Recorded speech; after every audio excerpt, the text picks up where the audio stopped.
Hi, എല്ലാവർക്കും നമസ്കാരം. എൻ്റെ പേര് രഞ്ജു. മാർജിനാലിയ ചാനലിലേക്ക് പ്രിയപ്പെട്ടവർക്കെല്ലാം സ്വാഗതം.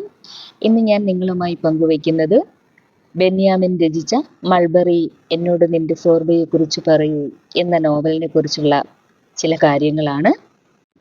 കോഴിക്കോട് കേന്ദ്രീകരിച്ച് പ്രവർത്തിച്ചിരുന്ന മൾബറി എന്ന പുസ്തക പ്രസാധനശാലയുടെ ഉടമസ്ഥനായിരുന്ന ഷെൽവിയെക്കുറിച്ചും അദ്ദേഹത്തിന്റെ സഹധർമ്മിണിയും പത്രാധിപയുമായിരുന്ന ഡെയ്സിയെക്കുറിച്ചും പരാമർശിക്കുന്ന നോവലാണ് മൾബറി എന്നോട് നിന്റെ സോർബയെക്കുറിച്ച് പറയൂ എന്നത്. എന്നാൽ ഒരു ജീവചരിത്രമോ ആത്മകഥയോ ആയി രചിക്കപ്പെട്ടതല്ല ഈ നോവൽ. വലിയ തരത്തിലുള്ള ഫിക്ഷന്റെ സാധ്യതകൾ ഈ നോവലിൽ ബെന്യാമിൻ ഉൾപ്പെടുത്തിയിട്ടുണ്ട്. അതോടൊപ്പം നമുക്കെല്ലാവർക്കും പരിചിതനായിരുന്ന നിക്കോസ് കസാൻസാക്കിസ് എന്ന എഴുത്തുകാരന്റെ ജീവിതവും ഈ നോവലിലേക്ക് കടന്നു വരുന്നുണ്ട്. പുസ്തക പ്രസാധനത്തിന്റെ നിരവധി ഘട്ടങ്ങൾ, വായനയുമായി ബന്ധപ്പെട്ട നിരവധി ഘടകങ്ങൾ, പുസ്തക പ്രസാധനം സ്വപ്നമായി കൊണ്ടു നടക്കുന്ന കഥാപാത്രങ്ങൾ എന്നിവരെല്ലാം ഈ നോവലിൽ കടന്നു വരുന്നുണ്ട്. ഷെൽവി പുസ്തക പ്രസാധന രംഗത്തേക്ക് കടന്നു വരുന്നത് ഒരു വിപ്ലവം സൃഷ്ടിച്ചുകൊണ്ട് തന്നെയാണ്. മുൻപ് ബ്ലാക്ക് ആൻഡ് വൈറ്റിലായിരുന്നു പുസ്തകങ്ങൾ അച്ചടിച്ചു വന്നിരുന്നത്.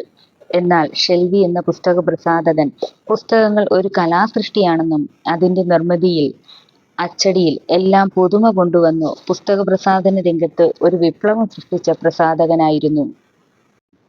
ഈ നോവലിലെ കഥാപാത്രങ്ങളിലേറെയും ജീവിച്ചിരിക്കുന്നവരും ജീവിച്ചിരുന്നവരുമാണ്. ഇതിലെ പേരുകൾ മിക്കതും നമുക്കെല്ലാം പരിചിതങ്ങളുമാണ്.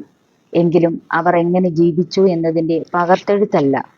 എങ്ങനെയൊക്കെ ജീവിച്ചിരുന്നിരിക്കാം എന്ന കഥാകാരന്റെ സങ്കല്പങ്ങൾ മാത്രമാണ് ഇതിലെ കഥാസന്ദർഭങ്ങളിൽ അധികവും. കേട്ടുകേഴ്വിയിൽ നിന്നും കെട്ടുകഥകളിൽ നിന്നും പൊലിപ്പിച്ചെടുത്തവ. അവിടവിടെ ജീവിതത്തിന്റെ നേർത്ത നിഴൽ വീണുകിടക്കുന്ന ഒരു കഥയായി മാത്രം വായനക്കാർ ഇതിനെ സ്വീകരിക്കുക.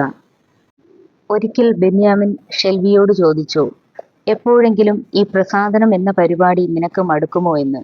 അതിനുത്തരമായി ഷെൽവി പറഞ്ഞത് എങ്ങനെയാണ്: ഈ ജീവിതം വളരെ കടുപ്പം നിറഞ്ഞതാണെന്ന് എനിക്കറിയാം. ഇതെല്ലാം ഉപേക്ഷിച്ചിട്ട് മറ്റു ചില മനുഷ്യരെ പോലെ, മറ്റു ചില കവികളെ പോലെ വിദേശത്ത് പോയി മുന്തിയ കാറുകളിൽ സഞ്ചരിച്ച് പണിയെടുക്കാതെ സർക്കാർ ഓഫീസുകളിൽ ചടഞ്ഞിരുന്ന് കൈക്കൂലി വാങ്ങി ഒരു സുഖമാനായി ജീവിച്ചാൽ എന്താ എന്ന് ഇടയ്ക്കിടയ്ക്ക് എനിക്കും തോന്നാറുണ്ട്.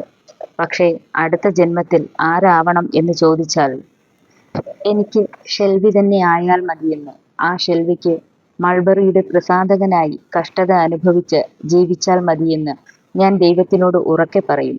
ഞാൻ നയിക്കുന്ന ഈ ജീവിതം ക്ലേശകരമാണെങ്കിലും ഞാൻ അതിനെ ഇഷ്ടപ്പെടുന്നു എന്നാണ് ഷെൽവി ബെന്യാമിന് നൽകിയ മറുപടി. വായനക്കാർ എല്ലാവരും ബെന്യാമിന്റെ ഈ പുതിയ നോവൽ വായിക്കുമെന്നും അഭിപ്രായം പറയുമെന്ന് വിചാരിക്കുന്നു. Okay, good night, see U.